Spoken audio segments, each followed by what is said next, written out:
میں تو حیرت میں ڈوب جاتا ہوں جب خواتین ہاتھوں میں پلے کارڈ اٹھائے میرا جسم میری مرضی کا نعرہ لیے میدان عمل میں کود پڑتی ہیں، اور پھر اس سے بڑے دکھ کی بات یہ ہے کہ ہمارا میڈیا ان کے پیچھے کسی نہ کسی انداز سے کھڑا ہو جاتا ہے اور ایک ماحول پیدا کیا جاتا ہے کہ اس کی زیادہ سے زیادہ تشہیر ہو۔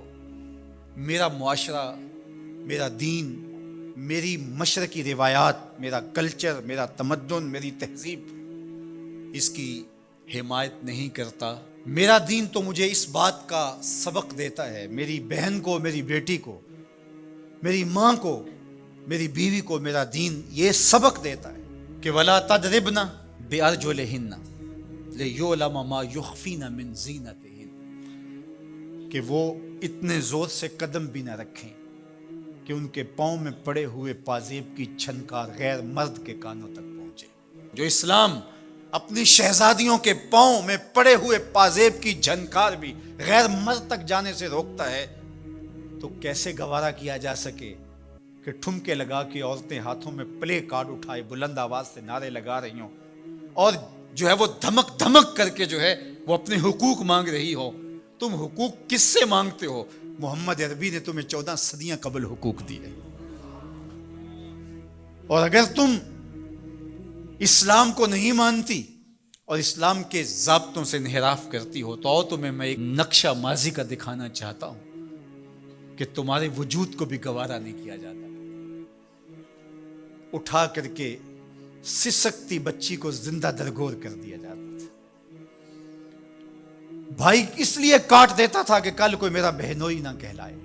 عکاس کے میلے میں بیٹوں کے ہاتھوں مائیں فروخت نہیں ہوئی۔ تذلیل کا اور کیا روپ تھا جو عورت نے نہیں دیکھا تھا۔ یہ تو اسلام کا فیض ہے کہ اسلام نے ماں کا روپ دیا، اسلام نے عورت کو بہن کا روپ دیا، عزتوں کی مسند پہ بٹھایا۔ بیٹیاں زندہ درگور ہو رہی تھی، میرے حضور نے کہا میری فاطمہ میرے جگر کا ٹکڑا ہے۔ اس کو بتایا کہ تو تکریم کی جگہ پہ ہے، تو عزت کے مقام پہ ہے، اور حضور علیہ السلام سے سیدہ ملنے آتی، حضور اٹھ کے استقبال کرتے۔ عورت کہتی ہے مجھے حق نہیں دیا گیا جتنے حق تجھے دیے گئے۔ مرد کو وراثت میں ایک حق دیا گیا، عورت کو 2 حق دیے گئے۔ وہ باپ کی وراثت میں بھی حق لیتی ہے، شوہر کی وراثت میں بھی حق لیتی ہے، اس کو 2 حق دیے گئے۔ تو یہ تو عزت اسلام کی دی ہوئی ہے، یہ تو وقار اسلام کا دیا ہوا ہے۔ اسلام نے تجھے تکریم کی مسند پہ بٹھایا ہے، اسلام تمہیں عزت کے مقام پہ بٹھایا ہے۔ تو آوارہ ہو گئی، تو ہاتھ میں پلے کارڈ اٹھائے بازاروں میں گھومنے لگی، آوارگی کو اپنا حق سمجھنے لگی۔ یہ تو نقص تھا، یہ تو جاہلیت کے زمانے کی عورتوں کا مزاج تھا۔ تجھے تو یہ کہا گیا فَلَا تَخْضَعْنَ بِالْقَوْلِ فَيَطْمَعَ الَّذِي فِي قَلْبِهِ مَرَضٌ، کہا کہ جب دروازے پہ دستک ہو یا تو فون اٹھا لے، مجبوری ہو کسی غیر مرد سے تجھے بات کرنا، تو تجھے میرا دین کہتا ہے اپنی آواز میں لوچ نہ پیدا ہونے دینا، آواز کو تھوڑا سا کرخت کر دینا، دل کا کوئی روگی تیری آواز کی نرمی سے کوئی اور معنی نہ نکال لے۔ تو اتنی پاک اور پردے دار ہے کہ تیرے بارے میں خیال بھی پاک رہنے چاہیے۔ تجھے دیکھ کے مرد کو ادب سے نظریں جھکانے کا حکم دیا گیا ہے۔ نگاہیں نیچی کر لو، محمد کی شہزادی آ رہی ہے۔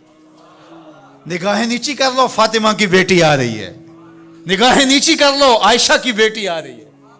تو عزت کے مقام پہ بٹھائی گئی، تو کس نے تجھے آوارہ کر دیا؟ کس نے تجھے بدچلن کر دیا؟